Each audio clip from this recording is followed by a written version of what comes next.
He is an authority on military affairs, he's a war veteran, and he's a very, very popular face on television.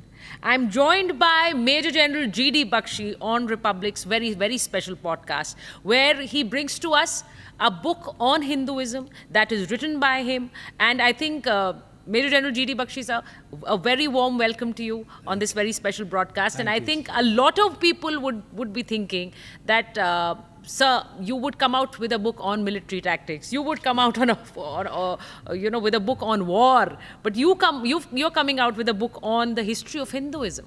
Right. Like I said, people don't seem to forget that I have reached 75 years of age. 3 scores and 10, the biblical end of the story kind of a thing. But the fact of the matter is, in the traditional classical Indian system, life is divided into 4 phases, right. Brahmacharya, and then Grihastha, and then Vanaprastha. So I'm supposed to be now in the Vanaprastha stage, when I'm supposed to retire to the forest for my meditations and things like that. So I have been turning more towards my faith and fulfill my promises to my guru, who was Swami Pranvananda Saraswati, an engineer, and he was a corporate manager in a multinational. At the age of 27, he chucked it all to go to a forest in Maharashtra within the Ajanta, Ellora, Pitalkhora caves. And in that forest, he built a grass-roofed hut and meditated for 15 years like the Vedic sages. So it was this thing that I should, study the Vedas, write on them. So I've written books on the Rig Veda, on the Atharva Veda, on the Saraswati civilization. And now I was asked to do this book on the history of Hinduism, right? And the simple fact is, it's very interesting, Sucharita, there is no word like Hindu. When I started researching, in no Indian language do you find the word Hindu. This is a corruption of Sindhu. Right. When the Persians came, when the Arabs came, they can't pronounce the S. They pronounce it at H. Like when we say Soma, they say Homa. So when they saw the Sindhu river, they said, this is the Hindu river. When they heard the people talking of the Sapta Sindhava or Sapta Sindhu, they translated it as Hapta Hindu. Right? And from there, that appellation, that designation by foreigners has stuck. And we have internalized it, and we still call ourselves Hindu. The real word is Sanatan Dharma. Sir, tell us what really have you shared with your readers in this book, because you also speak about experiential spirituality in this book. Excellent. So I would want to know, how really have you seen the evolution of Hinduism in this book of yours? Thank you for that. I think very insightful question. You see, the central thesis of my book is that Hinduism is based not on dogma, not on blind faith, not on superstition. It is based on experiential spirituality. The truths that are there in the Vedas, I must experience them in my own being. I must realize these truths as a living experience, a core emotional experience which touches the core of my being, which is a peak experience that is spoken of in psychology, and that transforms me forever. So the words for this in Hindu lexicon, if we may use that term, or Sanatan lexicon, is Anubhav, Anubhuti, Darshan, and also Shruti. A direct experience of that reality. We don't theorize about reality, we don't talk about it in words, but through yoga and through meditation, we as Hindus, we experience those truths in our being. We realize them, right? And that realization transforms us forever, right?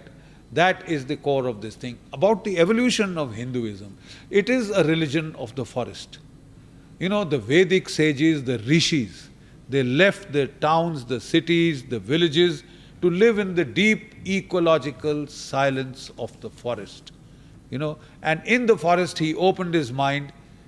The forest ecological space teems with life. Unlike the desert, it's not dead or inert. The Abrahamic religions all come from the desert, where the binaries are very stark. Yes, no. There is no shades of grey in between. Either you are with me or against me. If you don't follow what I say, I have the right to slit your throat. I mean, that's to the extent to which it goes. Stark binaries that comes from the desertic environment. In the forest, it teems with life, with trees, with creepers, with bushes, grasses, lianas. There is so much of life around. Yes. You can live in the forest all alone. Build a hut and live there all alone, because there will be fruits, there will be berries, there will be tubers to dig and eat, and you can survive. There will be rivers and rivulets in the forest, right? But you can't do that in the desert. So the fact of the matter is, in that ecological silence of the forest, when the Hindu sages meditated, when our rishis meditated, they looked within and they tried to address a problem which modern physics is trying to address today, which is, what is consciousness? So they said, I am conscious. If I want to see or understand what is consciousness, I must look within. Simple experimental methodology. So they looked within, and what they realized was the whole cosmos is an ocean of consciousness. Pragyanam Brahma. The whole cosmos is an ocean of consciousness, and this ocean of consciousness extends throughout the cosmos. In me, it is my Atman. And the Atman here and the Brahman outside are identical. It's an amazing insight. The relationship between Brahman and Atman is hologramic. The part contains the whole, the whole contains the part also contains the whole, and the whole contains, of course, all the parts. When you see a hologram, if you cut it in half, it will still project the whole image. Cut that in half, still the whole image. Theoretically, every molecule of the hologram has the whole picture. True. Now, much before holograms were even thought of, the sages realized the hologramic relationship between the Atman and Brahman. I am Atma Brahma. This is a Ved Vakya. So, this is how we evolved from the forests. Then we came to the epic era, Ramayana, Mahabharata. You find that the protagonists, the chief characters of the Ramayana and the Mahabharata, are exiled to the forest. Though an urban civilization has started in India. But they are exiled to the forest and they live the life of the Vedic sages. They cut the trees, they get their water from the rivers and they live in grassroots huts. The Pandavas, and of course Rama was exiled to the forest, Sita, Lakshman for 14 years. So we have still got our connect with the forest. Then comes the Puranic age, when we turn to the folk version of Hinduism. There are no massive characters, epic characters like in the Ramayana and Mahabharata. But there are small-scale exemplars like Harishchandra for truth, Savitri for fidelity, Dhruva for constancy of faith, right? They are smaller time characters, and then you go from Nirgun Brahma to Sagun Brahma. Brahman in human form, He's infinite, he's cosmic, but he can express himself in human form as the avatar. So we went in for that, and then we went to the temple stage. We came out from the forests and we started building temples in the middle of our towns and cities and villages. In that filth and squalor, everything. So you lost that peace and quiet of the forest. Now the temples soon became centers for the accumulation of wealth. They were the banks in the Middle Ages, don't forget. They were the banks in the early ages. True. And from there the merchants used to take loans, and the artisan guilds used to take loans. And so when you get to banking, you lost a lot of your spirituality. You've already become mercantile, you've already become materialistic, hedonistic, than the Chadavaks and the others. And there was a revolt against this. Then came Buddhism and Jainism. They wanted to go back to the caves to meditate. They said this is getting too materialistic for our liking, right? And then, you see, whenever Hinduism has declined, then we have the words of Shri Krishna. Yada yada hi dharmasya glanir bhavati bharata abhyuthanam adharmasya. Whenever spirituality declines, a whole series of incarnations, a whole series of evolved beings will come who will relive in their beings the Vedic truths. re-experience for themselves, re-express in the local language. The Vedic riches are expressed in Vedic Sanskrit, which was a language of a minority. Sir, something that I found very interesting was, and I thought I will ask, and people would want to hear this. You've spoken about a Hindu Holocaust. That's right. There has been a deliberate attempt to wipe out the Hindu identity over 4 centuries. How do you see that? And who do you think has been responsible over the years for that Hindu Holocaust? First and foremost, how do you describe this Hindu Holocaust? Look, let's go back to our history. 10th century onwards, in fact, from the 7th century onward, there have been a series of invasions.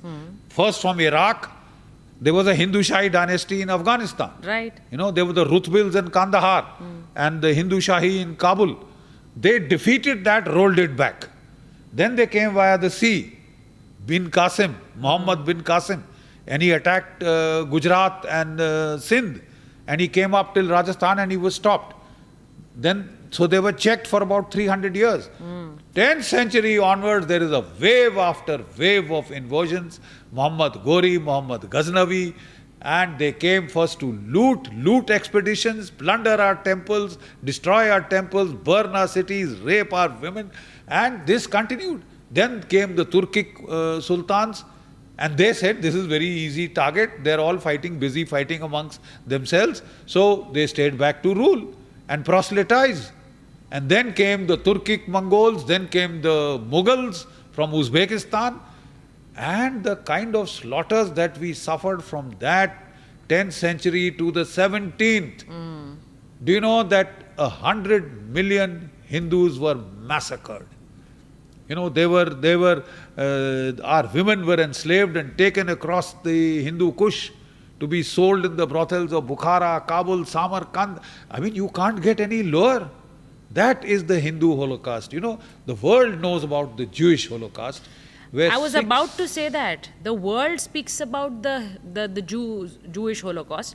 But now that you're putting a picture to this entire Hindu Holocaust, which has been around for centuries. That's right. And do you see it happening even now that the Hindu identity, जो हम कहते हैं Hindu assault on the Hindu identity, Hindu अस्तित्व जो है, क्या आपको लग रहा है सर कि ये एक हिंदू अस्तित्व को लेकर एक खतरा मौजूदा समय में भी है? क्या आपको ऐसा लगता है? बिल्कुल. देखिए, मैं बताना चाहता हूँ कि ये जो इस्लामिक होलोकास्ट था, ये जो हमारे बरखिलाफ हुआ, इंडिया में जो हुआ, जो फॉरेन इन्वेडर्स आए, उन्होंने जो कत्लो-गारत कत्लो-आम किया, उसमें 100 million Hindus perished, right? The Jewish Holocaust, I mean, it is terrible what the Nazis did, but the total numbers are 6 million. Here it is 100 million. But in this country, it is politically incorrect to talk of that Holocaust because it will affect the present. You can't turn your back to history. You can't say it did not happen. You can't go into denial. Right? The simple fact is that when the tyranny of Aurangzeb went beyond any measure, then there was a kind of a pushback. And there was an Indian military revival led in Punjab by Guru Gobind Singh, led in the south by Chhatrapati Shivaji Maharaj, in the east by General Lachit Burpu Khan of the Ahoms. And in 100 years they had destroyed the Mughal Empire. The British did not free us from Mughal rule, we freed ourselves. But the pity is we again fell back to infighting amongst ourselves, and the British took advantage. They came as traders, nobody took them as a threat, and they began to rule. The problem, Sucharita, is, you know, the British did more damage to us, Indians, than the foreign invasions had done in the Middle Ages. The simple fact is they tried to destroy the very identity of Indians. The idea of India. They went for a destruction of the idea of India. In 1857, when there was a massive revolt against the British, all the diverse caste creeds of India came together to overthrow the British. The British were horrified. How did they all come together? So they said, we will ensure that we identify every fault line in the Indian body politic to see that they can never unite again. All sources of Indian unity are destroyed, right? And in so doing, you know, one of the major things that they did was, there was Sir Herbert Hope Risley, anthropologist, first caste commissioner, census commissioner of India. 1857 is the uprising, and in 1871 he holds the first caste-based census in India. And he said, as long as there is caste, there will be no India. This is such a fault line that they'll keep squabbling. 80 to 90% of Indians will keep squabbling, fighting amongst themselves. They'll never be able to unite. And he identified 2,743 castes and 47, ethnicities in India. And he said he created those caste census commissioners, and he created long forms where you had to bloody well say, I belong to this or this caste. He did social engineering. He imposed caste on you. Traditionally, there is no word like caste in Indian languages. There is a demand for a caste census even today. Today, everyone keeps speaking about caste census. That answers your question. So how do you see that? Because when I say that it is in the present, right. Is there an attempt to divide the Hindu even today? There is a major attempt to divide the Hindus even today. You see, your biggest bane has been caste. It is what has made you fight amongst one another. The British played this card to divide and rule. The pity is 75 years after independence, the British are dead and gone. The colonial empire is history, but caste persists. It is the basis of your politics. Look, the Nehruvian state, this is important to understand. The Nehruvian state tried to create a model of state which would be secular and socialist and what have you and liberal, etc. And they said they also wanted universal adult franchise. Universal adult franchise means one man, one woman, one vote. If you go by that democratic logic, then the Hindutva should have been the predominant political force in India. Because 80%, the dominant demographic in India are the Hindus. They would have naturally come to power. You see, America is 96% Christian. That does not mean it is not secular. So is UK, France, Italy, all the countries in Europe. They are predominantly Christian.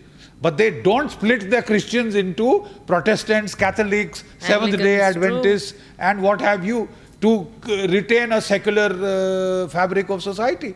I mean, this is amazing construct. Sir हम लोग school में जब हम school में थे ना तब से पढ़ते हैं डिवाइड एंड रूल वाली पॉलिसी स्कूल में मतलब हिस्ट्री बुक्स में लोग हर बच्चा पढ़ता है फिर जब हम बड़े होते हैं तब हम उन शायद चीज़ों को भूल जाते हैं क्योंकि जब मैं आपसे इसलिए पूछ रही हूँ क्योंकि जब योगी आदित्यनाथ एक बयान देते हैं मैं नहीं कह रही आप उसका समर्थन करें या उसके लेकिन वो उन्होंने एक बयान दिया था कुछ दिन पहले बटेंगे तो कटेंगे उन्होंने एक कॉन्टेक्स्ट में दिया आपको लग रहा है आप उसी की बात कर रहे हैं मैं बिल्कुल वही बात आपको कह रहा हूँ कि साहब आप इतिहास में देखिए आपको तोड़ा कैसे गया आपको बांटा कैसे गया और उसका फायदा कैसे उठाया गया उसके परिणाम क्या हुए मैं कहना चाहता हूं कि आज़ादी के बाद अगर हम वन मैन वन वोट पे जाते ठीक है तो जो डोमिनेंट डेमोग्राफिक थी उसको पावर में आना चाहिए था लेकिन उसके ठीक विपरीत रिजल्ट आए हमारे पॉलिटिशियंस को पॉलिटिकल मोबिलाइजेशन का और कोई तरीका नहीं मिला सिवाय कास्ट और कास्ट को और सेलिएंट बना दिया गया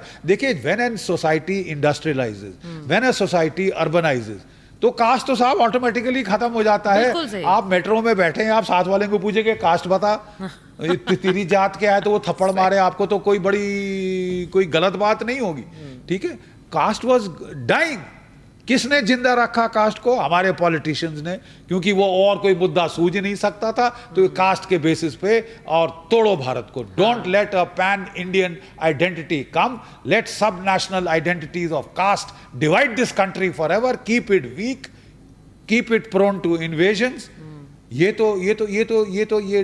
लॉजिक है हमने देखा साहब एक हिंदू पॉलिटिकल कंसोलिडेशन हुई let's talk facts Hindu political consolidation हुई कब 1980 की दशक में जब रामायण का सीरियल जब महाभारत का सीरियल टीवी पे प्रचारित होना शुरू किया उसके बाद हमने देखा कि लोग घबराए जो ये सो कॉल्ड सेक्युलर कॉन्स्टिट्यूएंसी थी वीपी सिंह ने मंडल कमीशन निकाली अदर बैकवर्ड कास्ट निकाले पहले 50% रिजर्वेशन होती थी अब 70-80% पे पहुंच रही है ठीक है साहब और दिस इज अमेजिंग तो फिर हमने देखा लाल कृष्ण आडवाणी मुरली मनोहर जोशी बीजेपी VHP, इन लोगों ने अयोध्या मूवमेंट शुरू करी, राइट? और उससे थोड़ी कंसोलिडेशन आई, वाजपेयी जी का रूल आया, रहा नहीं, 2 टर्म के बाद वो चले गए। फिर हमने देखा 2014 में अगेन अटेम्प्ट किया गया कि पॉलिटिकल कंसोलिडेशन करने का, जो हिंदू डेमोग्राफिक है इंडिया के अंदर, उसका 2014 में वो अच्छा काम किया, 2019 में वो चरम सीमा पे पहुंच गई, 2024 फिर कार्ड का कास्ट, फिर कार्ड का जो कास्ट का कार्ड है वो प्ले किया गया। अभी फिर मांग हो रही है कि हमें कास्ट बेस्ड सेंसस चाहिए। कास्ट बेस्ड कास्ट सेंसस बिल्कुल नहीं होना चाहिए, बिल्कुल जीरो होना चाहिए। Let all reservations be based on economic criteria. अगर आप गरीब हैं, चाहे भी कोई जात आपकी हो, कुछ भी हो, आपको सरकार मदद करेगी। लेकिन साहब आप IAS के कमिश्नर हैं, आपके बेटे को भी मिलता रहेगा वही। When at some place वो क्रीमी लेयर शेयर बनी, ये सब हुआ, but it is now becoming, when you से कि 70% रिजर्वेशन होगी, 80% होगी, और मांग हो रही है साहब, अभी और ग्रुप भी रिजर्व होना चाहते हैं, तो साहब फिर वो जो बेचारे नॉन रिजर्व कैटेगरी हैं वो कहाँ जाएंगे? समुद्र में छलांग मारेंगे? You can't have this, you can't have any other identity dominating the national pan Indian identity. We'll have to finish all other identities and go only for a pan-Indian identity. हम सब भारतीय हैं, कोई कास्ट नहीं, कोई creed नहीं, कोई कुछ नहीं. We are all Indians first and foremost. You see, we have to come to this if we want to become a nation state. Otherwise your nationalism will be in danger. खतरे में होगी. बाहर के लोग, अभी वो बांग्लादेश में देखिए क्या मारकाट फिर शुरू हो गई है, तख्ता पलट हो गया है, और वो कह रहे हैं तो साहब हम ये इसको रेप्लिकेट करेंगे इंडिया के अंदर. बाहरी ताकतें आपको, क्योंकि आपके बटने के, आपने अपने आप को काटने के इतने सारे आपने यहाँ पे बना दिए हैं. 2743 कास्ट ये छोड़ गया था. हर्बर्ट होप रिस्ले 1871 में ये सेंसस हुआ. अंग्रेजों ने किस लिए किया? तोड़ो और राज करो, तोड़ो और राज. आज भी वही हो रहा है, आज भी वही हो रहा है. हमारे पॉलिटिशियंस को मुझे नहीं समझ आता क्या लकवा मार गया है कि उनको सिवाय कास्ट के कोई और मोबिलाइजेशन का तरीका नहीं दिखता. उनको नहीं दिखता कि भारत में नेशनल कंसोलिडेशन होनी चाहिए. सर, आपको लगता है कि आज के समय में, क्योंकि आप हिंदुइज्म, हिस्ट्री ऑफ हिंदुइज्म आपने किताब लिखी है, आपको लग रहा है कि फ्यूचर में, history moving from the history to the future, आपको लगता है कि भारतीय मतलब एक हिंदू कंसोलिडेशन इस देश में अब मुमकिन है? क्योंकि हम जातियों में इस तरह से बटे हुए हैं कि कई बार लगता है ये मुमकिन ही नहीं है, क्योंकि हर कोई अपने आप को पहले ब्राह्मण, पहले यादव, पहले अपने आप को कास्ट में देखता है, फिर अपने आप को देखता है बतौर हिंदू. नहीं, बिल्कुल. तो हम में से देखिए, मैं बख्शी हूँ, आप कोई त्रिवेदी है, कोई द्विवेदी है, कोई गुप्ता है, कोई अग्रवाल है, कोई कुछ है, कोई महातो है, कोई कुर्मी है. तो इंडियन कौन है? भारतीय कौन है हम में से? Very valid question. ये अंग्रेजों ने हमारे साथ किया और 200 वर्ष वो राज कर गए. उसके पहले बहुत सारे और भी आए और राज कर गए. वो टुकड़ी अपनी सेना की लाए, देखा यहाँ तो लड़कट मर रहे हैं, एक एक करके मारो. तो how long can this continue? If we have to consolidate as a nation state, then we have to have a pan-Indian identity which must subsume all local fractional identities. Otherwise ये conflict चलता रहेगा. मेरा कहना ये है, जो BJP ने consolidation की कोशिश की थी कि भाई 80% को इकट्ठा कर दें, ठीक है, तो उसके खिलाफ काफ़ी हुई कि it is anti the others. किसी के एंटी होने की कम से कम 80% तो इकट्ठा हो, वो तो इकट्ठा हो के वोट करे. Let there be some political consolidation. और जो उन्होंने रिवाइवल का तरीका चुना था वो था पौराणिक. Go back to the temple era. Temple era से हम पहले मार खा चुके हैं. टेम्पल ईरा थी जब ये इन्वेजन आई. I think we have to go back. अगर वाकई ही कंसोलिडेट करना है, please go back to the Vedic era. सही बात. To experiential spiritualism, which is the way of the future. Don't believe by blind faith. Verify for yourself and then believe. आप खुद ध्यान करिए, खुद रियलाइज करिए, आपको सत्य का अनुभूति होगी, अनुभव होगा, आपको बदल देगा forever from within. That is the way of the future. और मेरा सिर्फ एक आखिरी अपील सुचरिता जी आपके थ्रू आपके दर्शकों को है कि देखिए हमारी we have to go back to our roots. अगर आप सनातन धर्म कहते हैं, हिंदू कहते हैं, आपको अपनी जड़ों तक जाना होगा। जड़ें कहाँ हैं? वेदों में हैं, वेदों में है, उसके बाद उपनिषदों में आई, अरण्यक में आई, उसके बाद एपिक्स में आई, उसके बाद पुराणों में आई। आपके रूट्स जो हैं, जड़ जो हैं, वो वेदों में हैं। और वेद कहाँ प्राप्त हुए थे? जंगलों में। तो we must go back to our roots, to the Vedas and the forest. आप बोलेंगी कि साहब 20 से 30% फॉरेस्ट कवर रह गया है। अगर 1.4 अरब भारतीय जंगलों में चले जाएं तो साहब नाश हो जाएगा, बचे कुचे जंगल भी खत्म हो जाएगा। मेरा जवाब बड़ा सीधा है, एवरी विलेज, हर गांव एक तपोवन, हर शहर 10 तपोवन, हर महानगर 50 तपोवन, छोटे पैचेस ऑफ फॉरेस्ट्स। देखिए जापानीज मियावाकी प्लांटेशन टेक्निक आ गई है जिससे आप 30-40 सालों में अच्छा खासा वन उगा सकते हैं। और लोकल स्पीशीज का इस्तेमाल करके, ट्रीज, प्लांट्स, श्रब्स, ग्रासेस, ठीक है, उनका मिक्स इस्तेमाल करके जापानीज अपने शहरों में उगा रहे हैं, ताकि वो जो है हम फिर ग्रीन हो जाएं, हम फिर वापस जो क्लाइमेट चेंज को रोकें।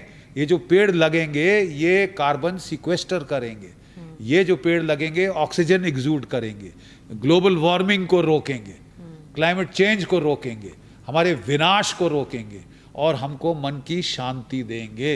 हर फॉरेस्ट पैच में, तपोवन में आप एक छोटा सा हट बना दीजिए विदाउट वॉल्स, जहां आप बैठ के शांति से ध्यान कर सकते हैं, आप सुमिरन कर सकते हैं, आप विपासना कर सकते हैं, आप और कुछ नहीं तो मौन रह सकते हैं, ताकि आपके मनों को शांति मिले, ताकि हमारे जो मन है वो शांत हो, वो कूल हो। इट कूल्स आवर माइंड्स, कहते हैं वनस्पतयः शांति। मुझे लगता है सर एक बार ये किताब ज़रा थैंक यू। ये किताब जो है जीडी बख्शी सर की, history of Hinduism, history of Hinduism किताब है। और मुझे लगता है कि sir has very aptly, while I was speaking to him, I think told us that he is not just speaking about the history of Hinduism, he is also telling us what and how can we make a future for Hinduism. I think that's very, very important, sir. Thank you so much, sir. Thank you so much for this lovely chat. Thank you.